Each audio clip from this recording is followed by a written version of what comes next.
So, when you hear the word translation, what do you picture? You probably think of just, swapping one word for another, right? A simple A to B conversion. But what if I told you it's actually this incredibly complex art form, a craft that literally shapes how we understand everything, from literature to global business to each other? Let's get into it. I mean, we've all seen them, right? Those hilarious translation fails. Maybe it's a menu in a foreign country offering fried husband, or a sign that makes absolutely zero sense. These funny little mistakes are actually the perfect place to start, because they show us exactly what happens when you treat language like it's just a simple code to be cracked. Okay, check this out. Take the English idiom, "It's raining cats and dogs." If you translate that word for word into Arabic, you get something that means literal cats and dogs are falling out of the sky. It's just nonsense.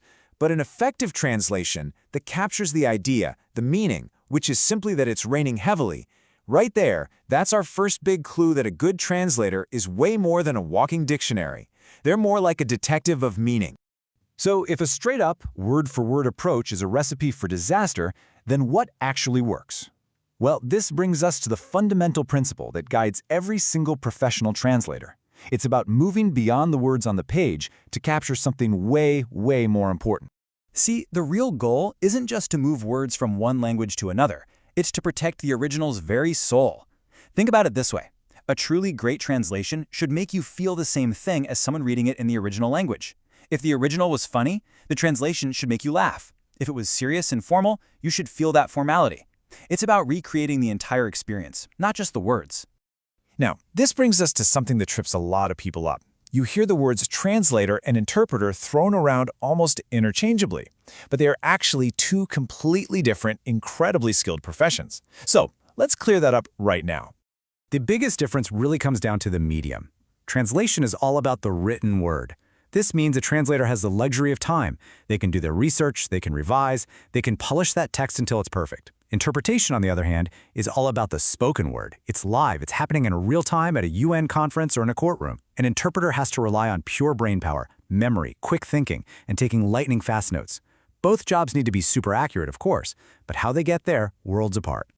Okay, so whether you're working with a written text or speaking live, every single one of these language professionals is facing the exact same challenge. It's this constant tug of war, this core conflict between two opposing ideas, staying 100% faithful to the literal words or staying true to the intended meaning.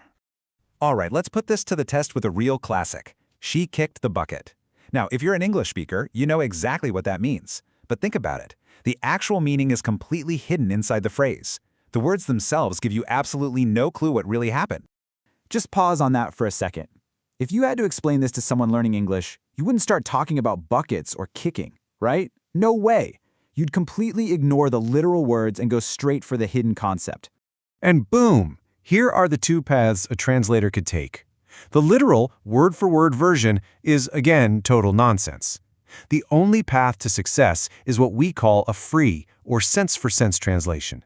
It cuts right through all that noise to communicate the one essential fact: she died.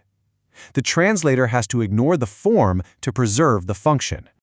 Now let's up the ante a little bit. Here's another phrase you hear all the time, especially in the theater: break a leg. In English, we all know this is a quirky way of wishing someone good luck. But what happens if the translator gets this one wrong? A literal translation here isn't just confusing, it could sound downright hostile. I mean, you're telling someone to go injure themselves. This is where you see the cultural stakes get incredibly high. The free communicative translation completely abandons the words to get to the real intent, which is simply good luck.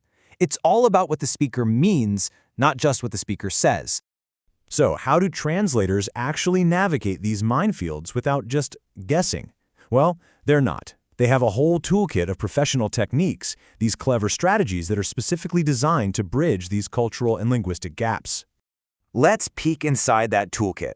First up, you've got something called borrowing. This is the easy one. You just take a word like internet that's become universal and adopt it directly. Then there's adaptation. This is really clever. A translator might take a concept like a Thanksgiving dinner, which is super specific to certain cultures, and adapt it into something more universal, like a holiday dinner. And finally, you get this really cool one called a calque. This is where a literal word-for-word translation of a phrase actually works, like skyscraper in English becoming natita sahab in Arabic, which literally translates to head butter of clouds. How cool is that? So all of these different techniques, borrowing, adapting, that constant choice between literal and free, they are all working towards one single ultimate goal. This is the big one. It's the core concept that defines what success even is in the world of translation. And that goal is called equivalence.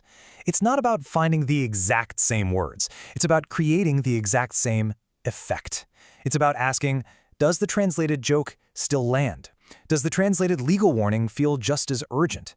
Does the translated poem give you the same beautiful, heartbreaking feeling? That right there, that is the true measure of a masterful translation. And you know, this whole idea isn't new. This debate has been going on for centuries. In fact, way back in the 4th century, the famous linguist and translator St. Jerome totally nailed it. He said, "It is better to convey the meaning than the exact words." This struggle between the literal word and the true spirit of a text is as old as the art itself. So, after all this, why does it really matter? Well, because without this incredibly careful, nuanced craft, our world would be so much smaller and more isolated. Translation is the invisible engine that powers our entire global society.